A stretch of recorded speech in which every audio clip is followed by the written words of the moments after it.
is Suzanne. I'm a nursing student at Harper College. I'm going to do a head-to-toe assessment. Can you tell me your full name? Anya Ball, And can you tell me what year it is? 2019. And who is our president? Trump. And where are you right now? Home. Great.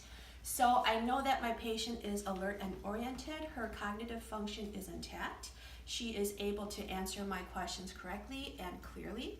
Upon inspection, I can see that her skin is tan, light brown, and I've already assessed her height, which is 5'9". Her weight is 135, which brings her BMI to 19.9, which is within normal range. I've also assessed her vitals, which include temperature, heart rate, blood pressure, and respiratory rate, all within normal range. I've also checked cranial nerve 2, which is for visual acuity using the Snellen eye chart. We're going to start at the head, and I can see that her head shape is round and the size is appropriate for her body. I'm inspecting and palpating her scalp, looking for any lesions or infestations, which I don't see. I'm checking facial symmetry, which is cranial nerve 7. So if you could just raise your eyebrows, good, smile with your teeth, frown, puff your cheeks, good, and it's intact. And I'm also going to, for the face, I'm going to go ahead and move to the eyes, and I'm going to just go ahead and check the conjunctiva and then the sclera. And I'm going to also check the 6 cardinal positions of gaze, which is cranial nerve 3, 4, and 6. So all you have to do is just keep your eyes on my pen, don't move your head. So I'm going to go to my 6 positions, always returning to center, making sure I don't go too quickly. 5 and 6, good, and just keep your eyes on the pen, and that was accommodation. And so I know that 3, 4, and 6 are intact. I'm also checking pupillary light reflex. So just look at my nose. Good, and I would document that as PERLA, which is pupils are equal, round, reactive to light, and accommodation. And before I move on to the nose, I'm going to palpate the temporomandibular joint. Go ahead, open your mouth wide as you can, close, and then also palpate the maxillary and frontal sinuses. Now looking at her nose, I can tell that it's symmetric. I'm palpating and inspecting for any lesions or protrusions, tenderness, or pain. I'm also going to check for patency of the nares. So if you can just plug one side and breathe in. Good. Do the same thing with the other side. Good. So both nares are patent. I'm going to go ahead and look at the lips. With the lips, I'm going to just ask that you show me your gums and teeth. Good. And open your mouth. I'm looking at the buccal mucosa, her tongue, the floor of the mouth. I'm also looking at her soft and hard palate, the uvula, and the tonsils. And I'm going to now assess cranial nerve 9 and 10. So if you can just open your mouth again, say ah. Good. So the uvula and the soft palate both rose. Uvula is in the midline. And then if you could stick out your tongue. Good. And that was cranial nerve 12, and her tongue is in the midline as well. Now from the mouth, I'm going to go ahead and move to the ears. I'm going to palpate and inspect the pinna for any abnormalities or tenderness. I'm also looking at the auditory meatus. And also, we're going to assess cranial nerve 8, which I'm going to do with the whispered voice test. All you have to do is repeat after me, okay? Black hair. Good. And then black shorts. Good. So cranial nerve 8 is also intact. So now from the ears, I'm going to move to the neck. I'm looking, I don't see any enlargement of the parotid, salivary, or thyroid glands. I'm going to go ahead and palpate the carotid artery one at a time.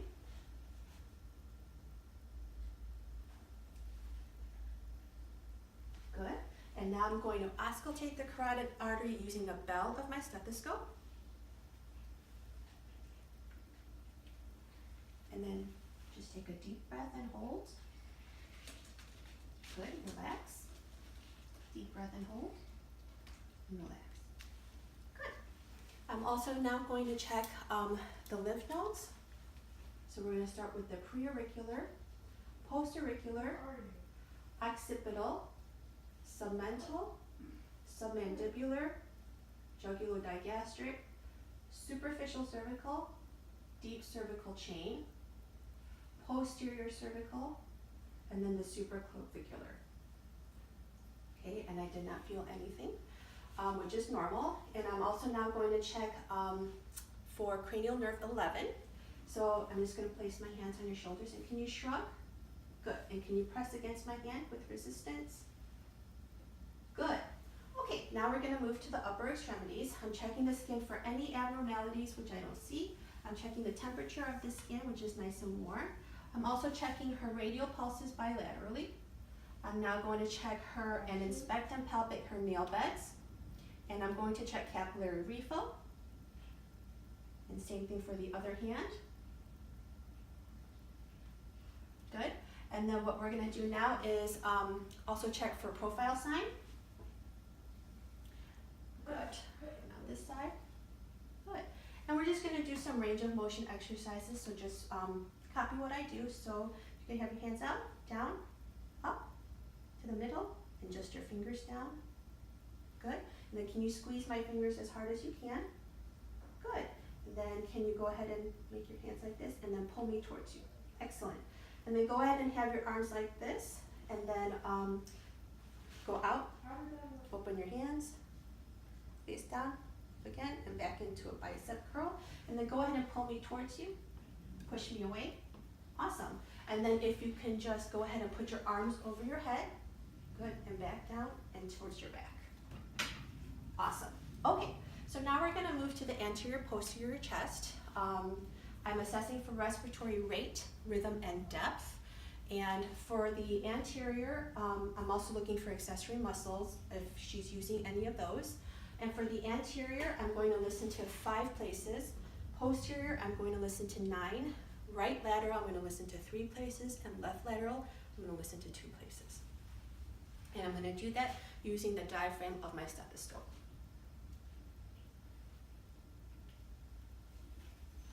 So we're going to start with the 5 places for the anterior. Where are you?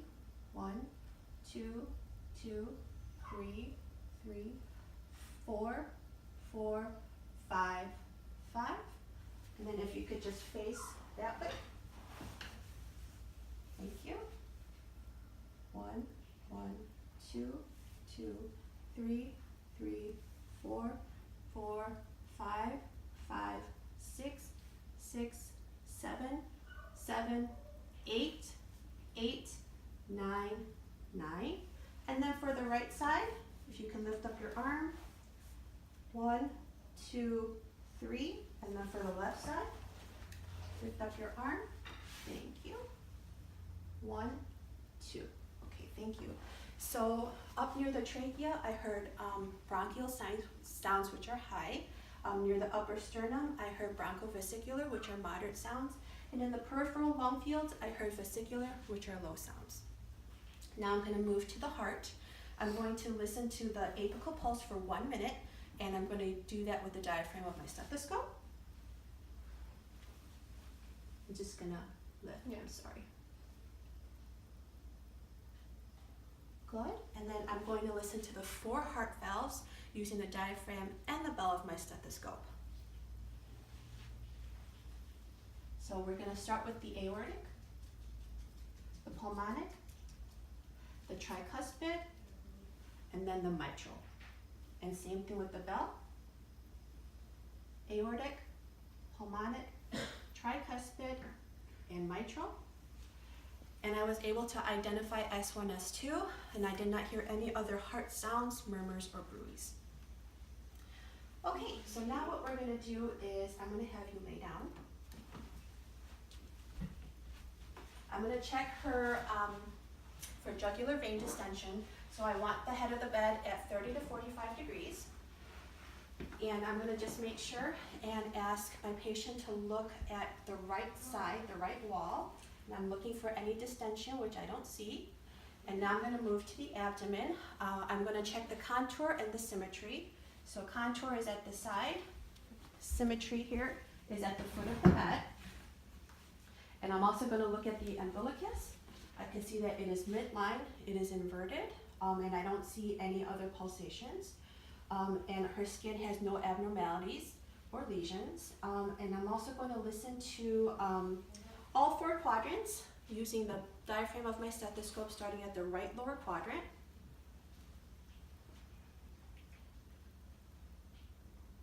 Two, three, and four.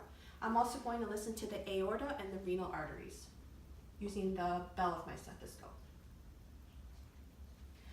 And now I'm going to do light palpations, which is about 1 centimeter deep, all over the abdomen, and deep pulsations, which are 5 to 8 centimeters deep. And now I'm going to move to the legs, the lower extremities. I'm again looking for any abnormalities or venous patterns. I'm checking the temperature of the skin. I'm checking the pre-tibial edema. I'm also checking the pedal pulses. And I'm also going to check, inspect and palpate her nail beds. And check capillary refill on both feet. I'm also going to check the Babinski reflex. So just stay still. Good. And I'm going to check now for range of motion. So go ahead and point your toes down, up. Good. And big toes together, heels together. And can you put the bottoms of your feet together? Good. And then you can go back to your original position. And can you push my hands like you're pushing car pedal? Good. And pull me towards you. Good. And now we're going to check range of motion with the hips and muscle strength as well for the legs. And can you lift up one leg for 5 seconds? 1, 2, 3, 4, 5. Good. Other side. 1, 2, 3, 4, 5. Good. And now go ahead and move this leg out, in. Go ahead and bend your knee. Move it in towards you, out, middle, and out. Good. Same thing for the other one. We're going to go ahead and move your leg out and in, bend, in, out, middle, and extend. And then can you go ahead and lift this leg up a little bit and push my hand? Good. Push. Good. Going to this side, doing the same thing. Lift a little bit. Push. Good. Good. Okay, so now what I'm going to do is I'm going to ask you to sit up. Actually, if you can come down, that would be great. Perfect. Okay, so if you want to hold the side of the bed, and then what you're going to do is you're going to extend your leg out and bend and down. Good. Extend out and bend down. And then if you wouldn't mind just sitting on the edge of the bed so that your legs are hanging. Perfect. So then I'm going to ask you to just go ahead and pull me towards you. Push me away. Pull. And push me away. Good. So now what I'm also going to do is check reflexes. I'm going to start with the bicep reflex. So go ahead and just put your arm like this. I'm going to have you rested in my hand and be relaxed as possible. I'm looking for the tendon, and then I'm just going to hit it with the stethoscope, okay? Good. Same thing on this side. Relax. Good. Now I'm going to check for the quadricep reflex.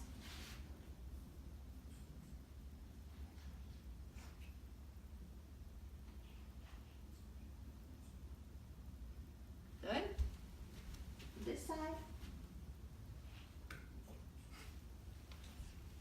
Good. Okay, so now that we've done that, we're going to go ahead and do the neurologic function. So I'm going to do the light touch test. I'm just going to take some cotton swabs, and every time that I touch your skin with the swab, just say now. So you have to do this with your eyes closed, okay? All right, here we go. No. No. No. No. No. No. No. No. No. Good. Now we're going to do the same kind of procedure, but this time we're going to use sharp and dull. So go ahead and give me your hand. So this is what sharp feels like. No. And then dull, okay? Okay, so we're going to go ahead and do it with your eyes closed. No. Okay, can you tell me if it's sharp or dull? Dull. Good. Sharp. Good. Dull. Good. Sharp. Awesome. Okay, now we're going to move to doing finger to finger, which assesses her cerebellar function. So can you just touch as fast as you can? Good. And then what we're also going to do is do some more of that. So I'm going to have you stand up. Good. And I'm going to have you just run your heel down your shin. Good. Other side. Good. And if you can walk normally, just a few steps. Good. And on your way back, can you do heel to toe in a straight line? Good.